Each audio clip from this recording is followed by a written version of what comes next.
In the last few months, you might have seen us talking online about the fact that we are writing a book on the methods that we have found over time seem to be really helpful in enabling change to happen in the context of really messy challenges. Over the course of the next few months, I'm going to be speaking with some of our clients, people that we work with, who we consider to be doing really pioneering work in this space. And today, I'm going to be talking with Rob Comber from Ealing Council. Rob, how you doing? Yeah, I'm doing good, Joe. Thank you for having me. So we've known each other for a little while, but I guess only started working with one another in the last couple of years. So I don't actually know what your career path has been to get where you're at now.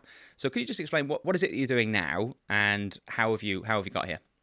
Yeah, of course. So I'm currently working in Ealing Council, which is in West London, as head of change and transformation. But essentially in that role, I work with kind of leadership across the council to look at our change and transformation strategies and how we can make sure that the work we do around change is aligned to the council's vision for the future. So that's where I'm at now. I've been in local government for about 15 years now. Oh, no way. Yeah, maybe 15 years. Predominantly at Kent County Council before Ealing, but I was also at the Department for Children, Schools and Families for a little while. I got into local government after being at the Department for Children, Schools and Families for about 2 years. I was working there, mainly because I had a lot of experience with council services when I was a kid, like a lot of social services and care intervention services, and I guess I kind of saw both the brilliance of those services and when they can generally make a difference in people, but I also saw the worst of them. And I think one of the things that not just me but my siblings as well, who are now social workers, I wanted to do when we were younger is maybe kind of give a little bit back and try and make a difference for people. I don't think we ever necessarily say that's what we intended to do, but we've all ended up wanting to do that. So after university, I ended up at, like I said, the Department for Schools and Families, Children, Schools and Families for a couple of years, before then moving into Kent County Council, where I did a number of different roles. I did a few roles in data analysis. I did a role where I was looking at kind of quality of social work practice and how we can make sure that we've got good quality learning loops within practice to make sure we're continually improving.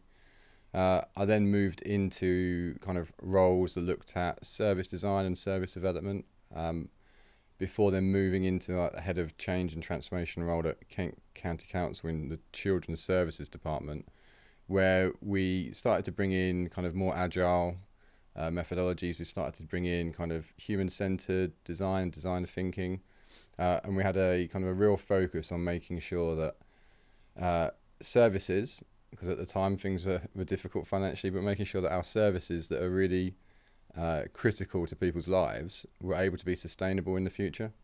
Then moved to Ealing, where we're now kind of doing some kind of really exciting work with a really pro-change kind of administration and leadership team that generally want to reinvent what local government means to people and start to open up new relationships with residents in Ealing by completely changing the culture and the way that we work. So it's all been very exciting and rewarding and difficult at times, but yeah, it's all really good.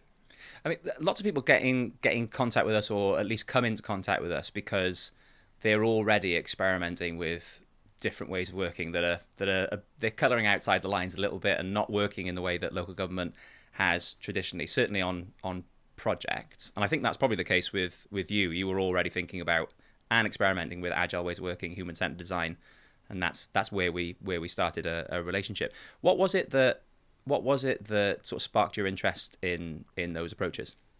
So there's a few things. So one is kind of when I was doing the quality assurance work with children's social work, one of the things that I noticed is that experimentation was a really key part of the change they were trying to create in people's lives.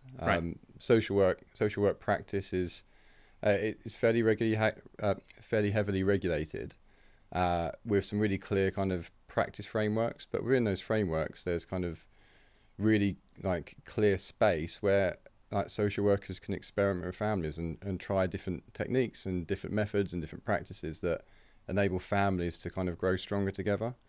I didn't see that across all of local government. I think there was definitely kind of quite strict models where you can't move out of those boundaries. But I think the thing that got me into it was a period of time in my career where all we heard about was cutting services. So kind of shortly after 2009, a lot of the work we were looking at is like how can we reduce services? There was very little talk about how do we genuinely make things better for people, because without being sustainable, local government can't survive. So there's a big focus on that. I think it just made it deeply sad to see like services cut that I know when I was a kid like meant a lot to me. Yeah. So I started to look at kind of, are there different ways that we can do this?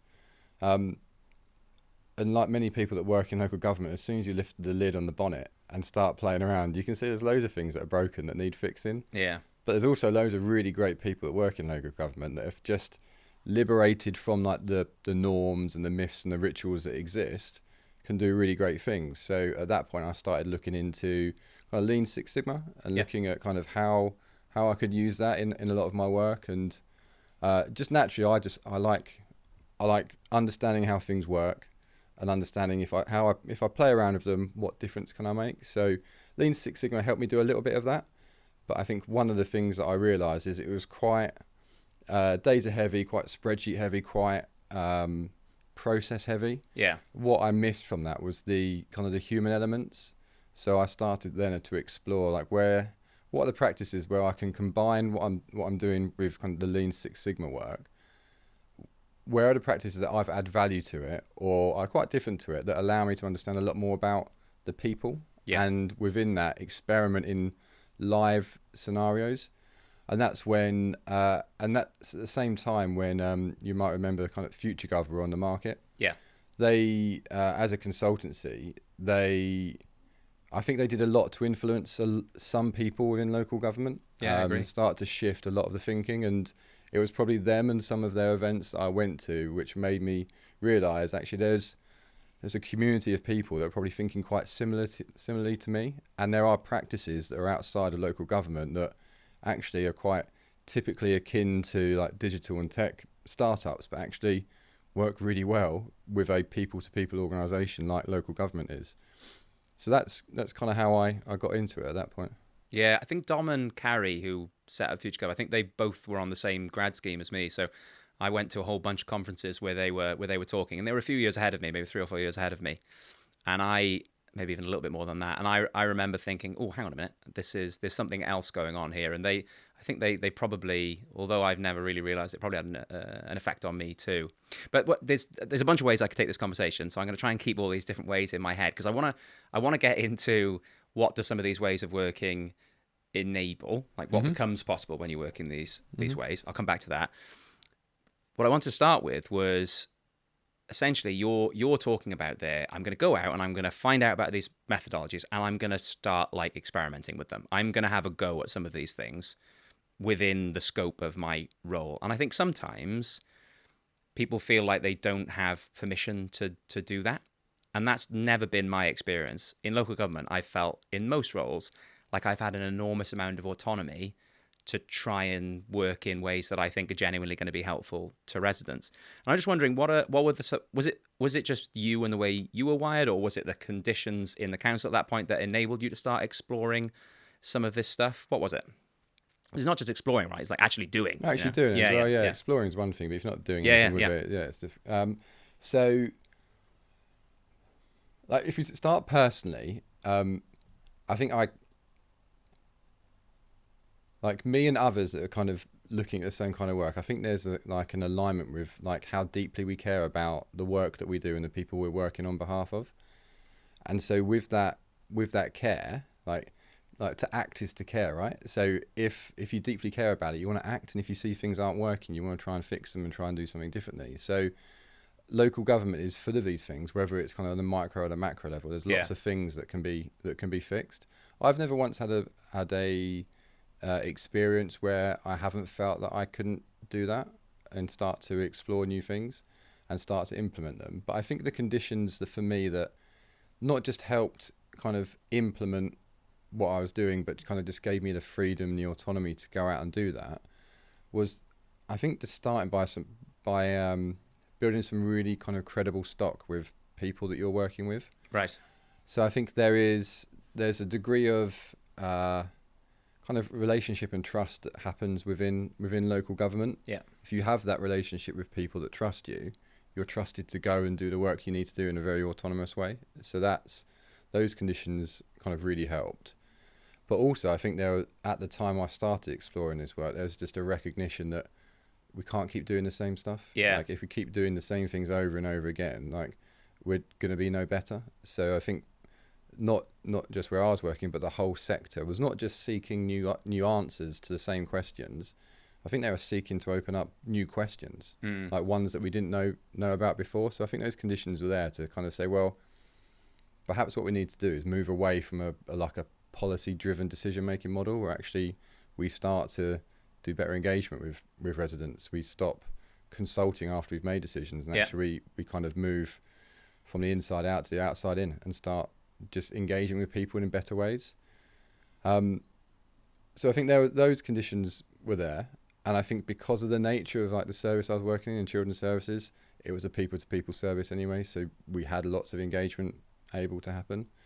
I think for me, the thing that kind of enabled me maybe to do more was the first time I tried implementing something that was agile and human-centered in its approach. And that was in Kent. We redesigned the child protection model, but we did it by involving young people and families who had been through the child protection process as part of a project team.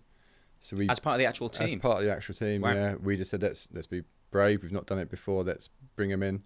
They can be part of the team. They'll open up new conversations for us. They'll kind of link us into different networks, so we can generally start listening to people in a way that has got some impact and purpose to it. So that was probably the time where we saw it happen most effectively there, because we were able to completely redesign the way that we did child protection, and because of that, like, it reduced child protection figures by half in Kent within 12 months. So being able to demonstrate an impact fairly quickly with something very, very new, where essentially I was asking people to take a bit of a leap of faith, both in me and the methods we were using. And that payoff happened. Like once that first thing happened that people saw value in, it opened the door to kind of us starting to not just to use it in part of our project work, but actually embedding some of the principles of design thinking and agile in all of our practice, so that there is a bit of a sustainability. It's not just one person or one team somewhere that does this work. It's something that's done by everybody. Yeah, but I think to begin with, it does take somebody to take a bit of a leap of faith, and to ask others to trust them as well, and to face the fear of maybe it not working perfectly, or all those things. You know, it takes somebody to be brave enough to do that. You know, I think a bit of courage goes a long way. You know, it's not book smarts that help you to do work in these ways. You know, you actually got to have some courage and test them out. But you started to talk about that piece of work, and it sounds like an amazing example. In the context of that piece of work, what actually happened? What did these ways of working enable? Why were they part of making that really significant change happen? Yeah, so we were quite deliberate in us not talking about we're using kind of an agile methodology for this. We were just wanting to use the method, but keep it fairly low-fi at that point. So we just said that we're gonna open up more conversations about people's lived experience of what it feels like for them going through the process. So we did a little bit of reverse mentoring. We did some role playing as our discovery piece, so that people could understand the human elements of that process. So not what forms we need to fill out when, and what documents need to be submitted, but actually like what does it feel like for people? So essentially we started off by role playing journey maps for people, and allowing kind of the social workers that with people kind of have those sparks of kind of insight to say, oh, actually when I do this, it affects you in these ways. I understand that. So we did some we did that kind of role playing. People kind of collectively saw the issues then, and then we brought people together and say, right, let's design together. Let's start design together. We'll do 2 weeks time. We're going to do some mock child protection conferences. Let's do that. Once we tried those out and built kind of a model for a child protection conference, we then started to look at, well, what are the systems that go around it? Kind of what forms need to be filled out? What messages get sent? Let's see if we can change that. And by people designing it kind of in fairly short increments, I think what people saw and the reason it became valuable is that they were starting to see value early. Yeah. So unlike like projects that I would have done before that perhaps you don't generate the value until the end of a project's been delivered, we were seeing kind of incremental value happen like kind of in front of us. Yeah. And I think that for me, that's the real thing that changed it from the leaders that I'm working with.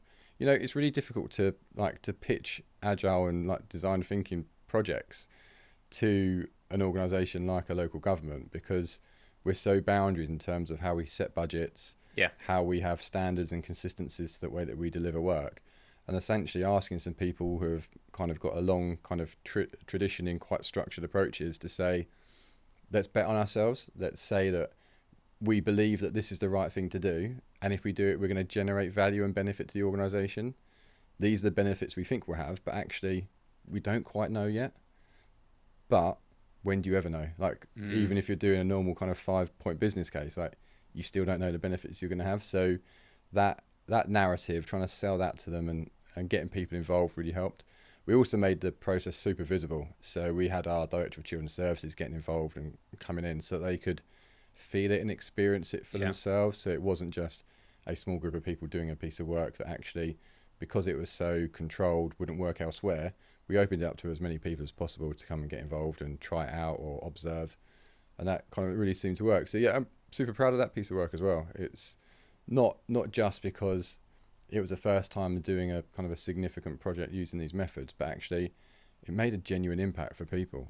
We saw relationships change. We saw people who are in very complex family environments kind of feel a bit stronger and feel that they had a bit more voice. There was a bit more kind of power sharing within the process, and just kind of like liberating them from those constraints that they had before. Actually just really powerful in itself, just giving people the power and choice and control in how services are run and delivered. It just makes a huge difference. Yeah, absolutely. There's so much in that. I think coming back to something you said earlier on about people having some sort of stock in you and, you know, building relationships with people to enable them to, have a bit of faith in you. I think that's so important. But I also think that building genuine relationships with the recipients of services, you know, is important, because we can't, particularly a service like the one you're describing, child protection, there's no perfect process, is there? Like there are some challenges in a family. There aren't a series of processes that you just put people through and all of a sudden their problems are fixed. The only way you really get to the heart of what's going on and how can I be helpful is by building a relationship with them and figuring out, you know, what's going to be the most useful next few moves. How do you think about that in the context of the projects that you work on? How do you go about building those relationships with people that are actually going to benefit from the service? So it's tricky. I think there is some distrust around kind of local government, and particularly when you look at social services, there's a degree of kind of fear and distrust of the service. So it's always tricky. I think for me, the starting part of that is about kind of being incredibly generous with your time, and just leaning into some humility as well. So just being able to spend time with people, to listen and to understand, and to genuinely empathize with people is probably the starting point for it. That for me, just creating the time, which in local government feels really difficult. We're all very time pressured. To say that part of my workday is to sit and build a relationship with a resident by having a cup of tea or a coffee with them and listening to them, that feels like a real luxury that perhaps we don't always have. But that luxury needs to be kind of reframed into, it's a really important part of our work that we have those relationships. So for me, just being able to spend that time with people to generally understand and listen is helpful. One of the things that I've kind of noticed as well is that kind of in my career, I've always done a lot of research, some quantitative, but a lot qualitative. And just the process of conducting meaningful, well thought out research is an exercise in trust building in itself, because it's a way of like demonstrating and like giving off the signals about who we are as people and kind of what we mean for what people mean for us. It's important that that's done up front. Like, we're not doing it tokenistically once a decision's made. And I think that's part of what some of the frustrations that kind of I've heard from people about local government is, you only speak to us when you've made a decision. So like turning that around to say, actually, our job is to speak to people, care and empathise. And then in our kind of relationships with people, we'll then design our strategies, our policies and the work that we do. So yeah, generous with time, bit of humility, like genuinely caring and empathizing with people, I think is really important for that trust building. Yeah, I think that's so well put. And I also think not only is it absolutely the right thing to do in order to figure out how to be most helpful and to be able to help later on because you have some trust, but I also think it's important for like the change process, for people who are involved in doing the work to change or improve the service, to be a part of that. So they learn for themselves what's not quite working. Because I think sometimes when people in transformation functions, and I've been guilty of this myself, do a whole bunch of research on a subject and come up with an answer and then try and sell it to a service, it just doesn't work, Whereas if the service is a part of that work, a real partner in the work, then they get to form their own conclusions about what's necessary and probably come up with better answers than the people who are, in the transformation function. Yeah, so I didn't always think like this, and this is when I got things most wrong, but that change can't be mandated. Like, change it's a movement of people who are inspired and motivated to kind of change themselves first and then look at how they change the broader system. So it is difficult. So not being able to mandate, which means we just don't go and put together some slide decks and a really powerful comms piece and like tell people this is the change you need to make. Like, change will happen over time, incrementally, person by person, through a number of things, right? Through kind of our leaders modeling the change that we expect from our organization. It's about making sure that people who are already working or acting or thinking in a way that represents change are amplified by telling great stories about those great people and the great work they're doing. It's also about making sure that when we do our change work, we are transparent, authentic, and deliberately participative in the work that we do, so that people can see it and feel it and understand it. So that's the thing that we've got to do. We need to make sure that people are kind of motivated through storytelling, but then kind of know the direction they need to go in because they're seeing others do it or involving themselves in it. Yeah. And that way we kind of help to understand our strategies for people who perhaps are struggling to change as quickly as others. I think there's a really kind of fine line between how much of it you mandate and how much of it you create a bit of a social movement within an organization or a system. Yeah, and I think when people are struggling, it's usually because they stand to lose something, and it's going to be personally uncomfortable for them. And sometimes it's easy to forget about that. We can get, or at least I can get, irritated at that situation. But actually, they're going to be finding it hard for whatever reason, and I probably don't know what that reason is. But a part of it is also, leaning in when you see people struggling with the change or resisting, not just, pushing past them and forcing it through, but actually having drawing on the relationships that you were talking about earlier on. I'm going to actually go and have a conversation with them and figure out what's going on. And maybe there's a really good reason why we're struggling here. But again, that is an investment. That is the work, right? I know we've got to be generous in those investments as well, because people like people do change. Like, people change at very different speeds and different paces. I think the really important thing is for us to be able to really tell a story about, firstly, why the change is important and what we're replacing that thing that someone was holding on quite dearly to. Yeah. So that, you're right, when people don't like change, it's because like there's just a genuine fear of change sometimes, but that fear comes from people like believing that what will happen will be worse than what currently is happening. So that change of status quo means that situations are worse. Like, involving people and being generous with your time to help them understand that might help change a bit easier. And also, like, if they're seeing those incremental changes having small incremental benefits Yeah. to their lives or their work, like, if we chunk it up, like, people generally can deal with that a lot more than if we were to say there's this massive change coming. Yeah. Like, see how you can deal with that, guys. Like, I think it's like chunking it up will help us really. People just manage it a lot better, don't they? They can get to grips with it. They can get their heads around it, and it's the most caring way of doing change, right? Just doing it incrementally with people. Yeah, and the positive side benefit is that we get a little bit of value, and perhaps residents get some benefit from even just that small step forward. And people often like to say that people kind of act themselves into a new way of thinking, right? They do the thing, and they're like, oh, actually, do you know what?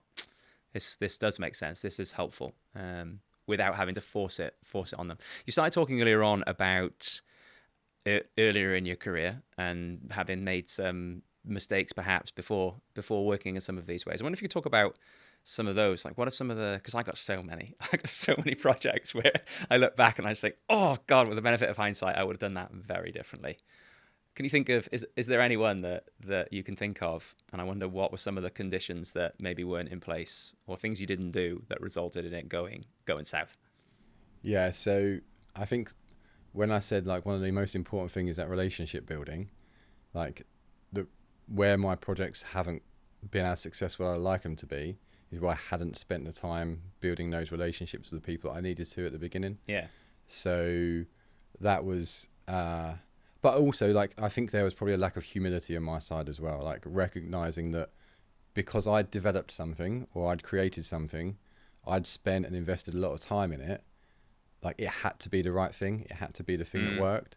So those two things combined, like, not really engaging kind of the stakeholders in the right way to say, actually, this thing that we're going to do here might feel a bit different, but I've got you. Like, I'll work with you as much as we can, but actually that your role is to make sure that you're comfortable with it as well. So as soon as things aren't comfortable enough, let's work together to make it feel more comfortable for people. And actually, there's going to be times where, like, feeling uncomfortable is good. Like, you don't have to feel safe the whole way through it.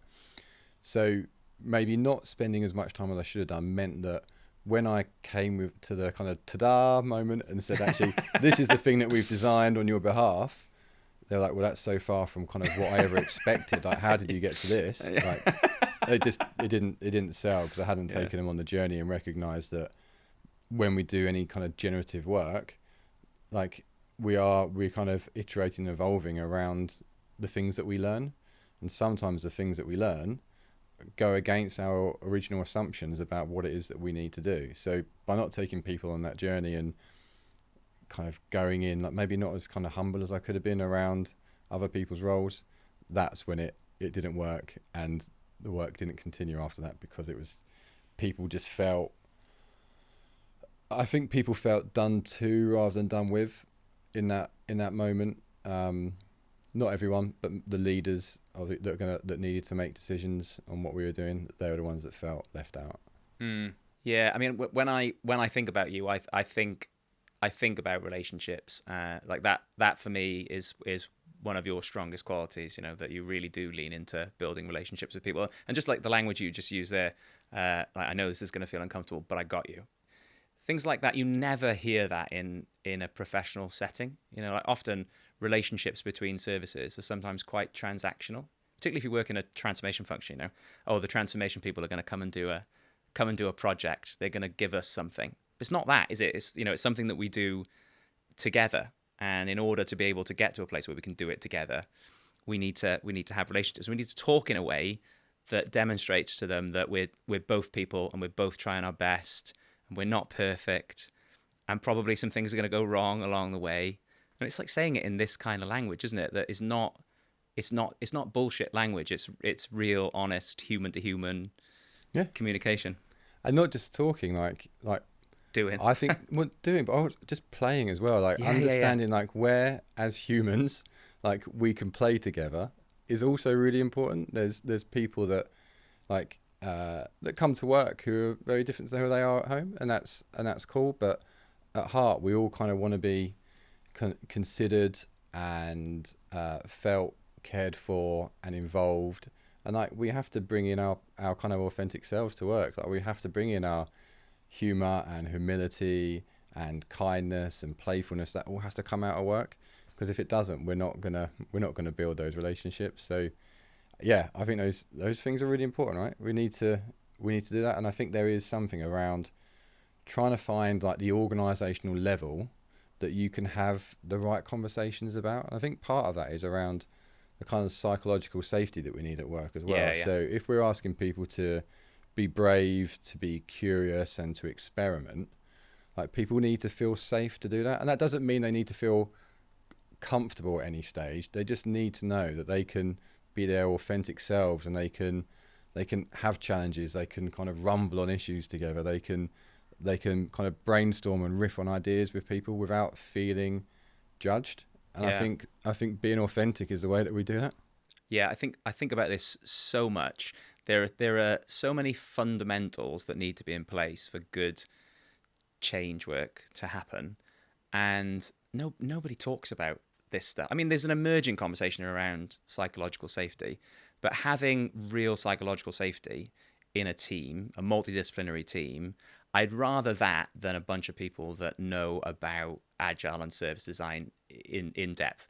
Very helpful to have people who are experts in the process, but real trust, real psychological safety, that for me trumps things, you know?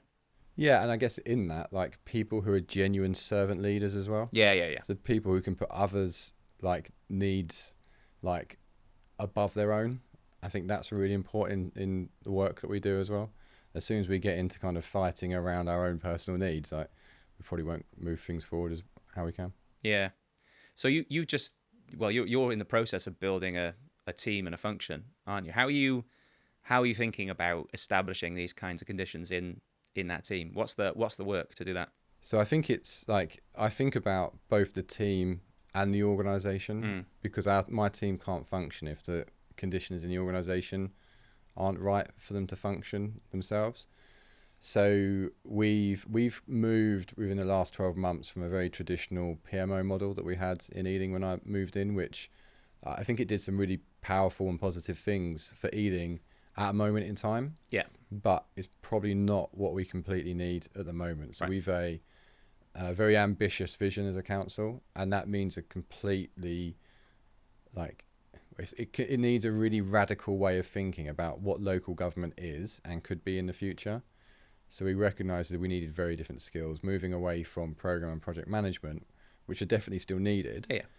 We moved more into actually we need people who genuinely care and can redesign services around people and what they need with really good alignment to our vision. We also need people who know agile and can actually deliver using kind of agile methodologies.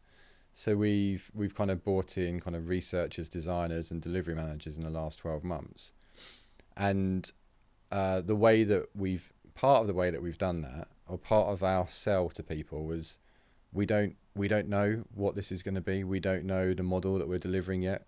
We know the principles we want to work to, but we want to get the right people in first, and then with those right people who have got the right values for the organisation. So we are looking for some technical skills, but for us, what we're most looking for is the values that people bring to the work they do, and bringing them together so that we can design kind of our models of change and transformation in Ealing.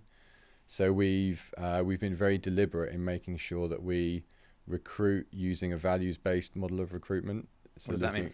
Well, we're kind of looking for people who are who genuinely care about social issues and being able to deliver social impact. We're looking for people who have got a very experimental mindset, so they don't mind like challenging the status quo and trying new things, learning from those new things, but also are able to bring kindness and humility and generosity to their work so they can engage others in the work they do as well. Yeah. We also are looking for people who are inclusive in terms of their mindset and how they make sure inclusivity is every part of the work they do, and people who've got a genuine like energy to deliver. Yeah. So we've done a lot of like our recruitment. We kind of changed our recruitment to make sure those values came out from it. But we've also started. In our team, we make sure that we've got lots of time for.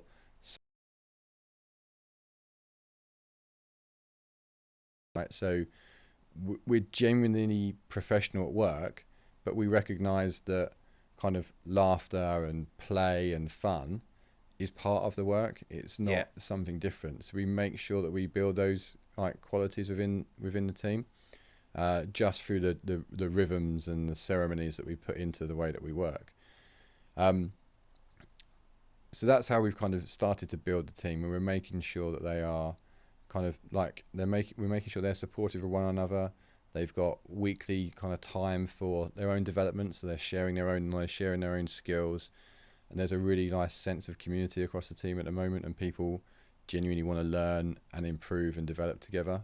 So that's how we've started to build that team. Organisationally, there's things that we're doing to try and get the right culture in. So again, we're moving to more of a values-based model, the way that we recruit people. We're asking leaders not just to take accountability of their own service, but recognise themselves as a leader that's got accountability for all council services. Yeah. So any decisions that are made are based on all residents of the borough and all council services, which I think has helped to foster more collaboration across the organisation, which is great. And we're just moving away from kind of boardroom practices to workshop practices. So our leadership teams, like once a month, wherever they are, they move away from the traditional kind of meeting and get into genuine workshops. Like we've got, I've involved like our chief exec and some of our strategic directors in design sprints where they've been involved in like designing new concepts, but not only that, they've been involved in acting out those new concepts in a live prototype, a working prototype. So there's things we're doing that we're trying to encourage like different practices and different ways of working. The role of our team is that we provide leadership by doing and making sure when we do the work it's visible and transparent, we've got good communications around it, but we also provide a role of coaching. So we try and coach people through the development of communities of practice. We make sure that we've got opportunities for people to check in, ask advice. And the other thing that we do is we make sure that we're always looking across the organisation for those things that are like really good practice, and when we see them, like we tell stories about them, amplify them. So we've got a way of doing that. And just in like the last 12 months of us beginning to do this, we're already seeing change in the organisation. I'm seeing not that it's the only way to do it, but I'm seeing lots of post-it notes on walls at the moment which 12 months ago we wouldn't have seen. So it tells me that they're trying new stuff, right? They're trying to have different conversations and different relationships with their colleagues. Yeah, I think one really important thing that you're doing is you're building a team. I know you're not looking for people. Don't need to be real specialists to join your team. That values is where it starts, but you are building a team of real experts in the process of some of this stuff. We're trying to get them to a place where they really know how to help people through workshops, or to run a design sprint, or to do user research. And I think that lots of people try and implement an agile way of working or implement human-centered design, and it just doesn't work. So we try and do it massively all at the same time in every part of the organization. There's not enough people to be helpful and help people with the uncertainty that comes with trying out completely different ways of working. Whereas you've got stuff going across the organization, but you're introducing it and helping people through that process, right? And I think that's really, really important. And creating spaces where people can come and say, I don't know, like communities practice, I'm not 100% sure on this. Like, where can I get some help? Or have we got some good examples of where this has worked elsewhere? And there's no one right answer, is there, to like introducing this stuff well. It takes lots of different things across the organization to build a bit of a groundswell, doesn't it? It does, and I don't feel like we've necessarily had to introduce it across the whole organisation, because if I look across Ealing and I look across any of like the public organisations I know, I think a lot of this happens anyway. It's just not named. Yeah. So when you look at the role of a children's social worker, I said earlier, like they generally empathise and care, like for the families they're working with. They try and understand the causal points of problems, and once they've got those, they work with the families to create new paradigms within people's lives. They try and create new ways of people kind of living and getting by. So, and if things don't go right, they try again, right? They don't just stop. They try something different. You can't just leave it. They go again, right? They keep going, and like things come in and out of the system all the time, and they're constantly iterating and experimenting. So it isn't a difficult sell if you recognise where it is already happening. Yeah. So I don't think I wouldn't like to say I've introduced it, but what I have done is kind of try and like translate what we're trying to do to the fact that we're already doing it in different spaces. Yeah, I mean, we've done loads of agile training with frontline children's services folks, and strip away all the language about ceremonies and roles and stuff, and it just makes intuitive sense. You know, like this is the only way of making progress, really, with a family that has hard problems to deal with. So yeah, I like that you've sort of landed on that too. It gives me some confidence that we're thinking in the right way as well. I've spoken briefly about like communities of practice and people having opportunities to train together within their team, but it's also really important that we're constantly looking externally. Like we're conscious that both the sector changes, but also kind of just industry in itself changes, and we need as a local government, we need to be able to learn from other pioneers, right? So where can we go to be inspired by? And some of those places kind of already exist in the public sector, but may not be seen as a public sector organisation. So Basis, for example, are a company that I've worked with like a couple of times in my career, and have found them to be like excellent practitioners, both in agile and service design, but also are the kind of people that I want to work with. They're kind of grounded in a social purpose. They are experts in the way that they coach and advise and work alongside people. I've never experienced them like doing two like you do with some consultancies, and actually they are kind of very generous with the way that they build relationships in local government, not just individually, but the way they connect people together. So having been on some agile training with Basis, I've been putting my staff through kind of the agile training, and we've also done some work with Basis and our leadership group to make sure that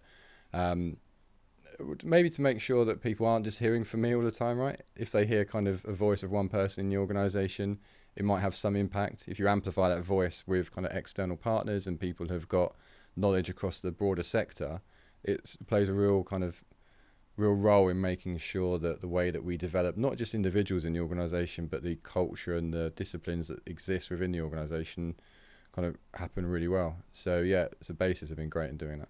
Oh, thanks. I appreciate you being so kind. Cheers for sharing. You're very welcome. It's been very helpful. Oh, thanks, man. Look, I've already kept you for a whole bunch of time, and I feel like we could keep this conversation going for a long time. But I think lots of people watching this will be after some people will be after some inspiration. Some people will be looking for perhaps even role models of people in similar jobs to them who are doing the kinds of things they aspire to do. But some people will be after some advice. So what advice would you give? If you could give one piece of advice to somebody that's working in the same space that we're in now, I'm happy for you to choose somebody who's earlier in their career or somebody who's later in their career, whatever most speaks to you. What would that advice be? So there's probably a few bits. Like for me, the first one is like lean into being brave, like because it is like to try something new in a sector that is built historically on things that keep people safe, whether that is council budgets or whether it is child protection services, whatever it is. Like the things that are there are designed for people to feel safe and in control of what's happening. Like sometimes those things still aren't working even though people feel safe, so you have to be quite brave to take a risk and try something different. I think that for me, like do it, be brave. Like nothing bad's going to happen as a result, but be brave about it. I also, just the point I made earlier, like genuinely find time to build relationships with the people that you need to build relationships with. If you're trying to implement something new, it's never going to happen if you haven't got someone by your side co-signing. So I think it's helpful to help for someone to do that. Nice. I think that's a really nice place to end it. Thanks so much for coming and spending the afternoon with me. This was mega helpful. Yeah, thanks for having me. So as you can see, these conversations are quite a selfish endeavor on my part because I just get to learn a whole bunch from them. And I'm certain that people watching these interviews will have their own questions, or perhaps maybe even people that they would like me to speak to. If you've got any suggestions about either questions or folks that you'd like me to interview, then I am very, very up for hearing about it, and I'll try and make that happen. So drop them in the comments on this post, or maybe contact us on social media, and we'll see what we can do. See you soon.